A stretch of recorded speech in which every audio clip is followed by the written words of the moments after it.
Je suis moi-même musicienne amateur. Je joue un peu de saxophone, mais ça fait pas très longtemps. Mais à la base, je jouais du piano et j'ai même composé quelques musiques de mes films documentaires. La musique, c'est très fort pour moi.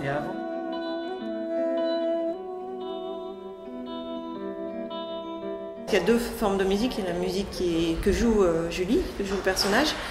Et puis il y a la musique du film qu'a composé aussi Émile Parisien, avec Vincent Perani, à l'accordéon. Et Émile a aussi voulu du piano arrangé, donc qui forme des sons très étranges et qui nous aident à basculer dans le fantastique. Elle joue tout le temps, ça devient une obsession, ça devient une arme entre guillemets, la musique dans ce film. Pour les morceaux de Julie, du personnage, il fallait qu'il trouve des morceaux que la comédienne puisse jouer, sachant qu'elle n'était pas musicienne et qu'elle ne jouait pas de saxo 4-5 mois avant, et que je voulais que ce soit réaliste. Pas que ce soit son son, c'est pas son son, mais qu'on ait l'impression vraiment qu'elle joue en fait. Donc il fallait trouver une partition assez simple et qui évolue. Et donc ça a été assez casse-tête pour lui. Et il a travaillé aussi avec la comédienne. Elle a appris tous les morceaux. De fait, dans le tournage, ça devenait un petit peu comme dans le film, parce qu'elle répétait tout le temps. Des fois, les techniciens, ils n'en pouvaient plus d'entendre le saxophone sur le plateau. Elle jouait pas 3-4 mois avant. Et elle a appris le saxophone, et donc Émile lui a appris les morceaux presque doigt par doigt parfois.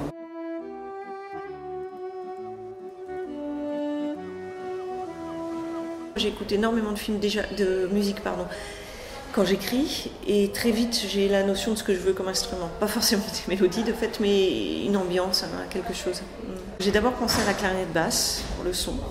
J'ai rencontré Louis Clavis, qui m'a dit oh là là, la clarinette basse à transporter là, avec tout ce que tu veux lui faire, c'est un peu compliqué.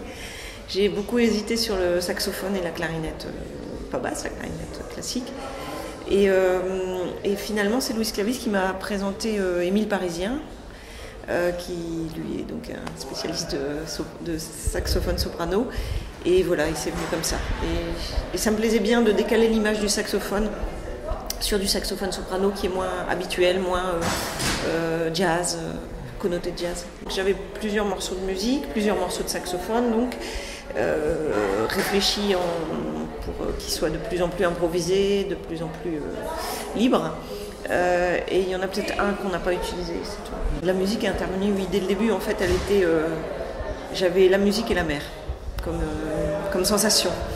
Et la musique contre la mer, la musique dans la mer, ça partait de cette émotion. C'est un film que j'ai travaillé sur les sensations en fait, que ce soit à l'image ou au son, et le son rajoute énormément de choses aux sensations finalement. Pour moi, l'accordéon c'est la mer. Et bon, voilà. C'est cet instrument qui... J'ai travaillé le son de la mer, il a même été transformé à certains moments. Je voulais que ça devienne un personnage, donc parfois le son de la mer a été distordu, a été travaillé, mélangé avec des sons d'instruments. On s'est beaucoup adapté du montage à la musique, on a fait beaucoup d'allers-retours, vraiment beaucoup d'allers-retours.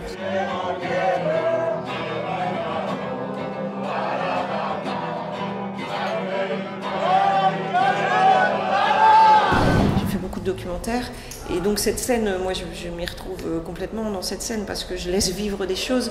J'ai mis de fait quand même 2 caméras, ce qu'on ne fait pas en documentaire, pas forcément. Mais j'avais la volonté de le laisser vivre, je l'ai refait, laisser vivre les choses, donner des indications à droite à gauche, mais pour par exemple le personnage de la mère qui est interprété par Corinne Maziero, je l'ai laissé vraiment, elle se lève, elle danse, etc. Je l'ai laissé vivre quoi. Aimant la musique de film pourrait être tenté un jour d'avoir un rêve d'avoir un grand orchestre, bien sûr, sur un film. Mais il faudrait que ça s'y prête, voilà, ce serait peut-être en décalage, il faut créer des décalages. Je préfère ne pas mettre de musique que de mettre une musique qui vient trop souligner ou dire la même chose, mais